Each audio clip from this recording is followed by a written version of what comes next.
shawarma. Ta-da-ta-ta. Shawarma. Hello mga kabadis, welcome back to another episode ng ating yaman-yamanang food mukbang. Nandito tayo ngayon sa Tel Aviv at titikman natin ang kanilang famous shawarma na sinlaki ng baraso ko. So ayan ang mga menu nila. May hummus, schnitzel. Ayan yung menu nila. So kung nababasa nyo, so iba't ibang mga salads kasama ng kanilang shawarma mga kabadis. Ayan. So nasa side dish siya. Ayan yung mga sauces na gusto nyo. Ayan, may cabbage and tahina. Yung meron siyang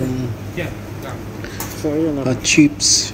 Ito nga ang napili natin mga kabadis. At konti lang kinuha natin kasi hindi natin kakayanin kasi shawarma natin sobrang laki.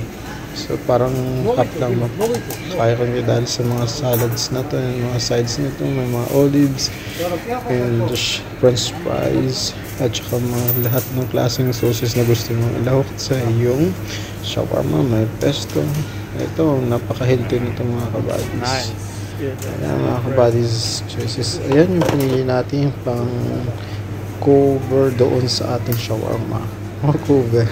Kasi meron din siyang parang pita. Tapos yan yung pinili ko, malambot kasi. Ayan. Ito yung mga sauces na napakasasarap mga kabadis kung mahilig kasi spices. Ayan. So ayan na, tikman na natin ang ating shawarma. Ayan na po siya.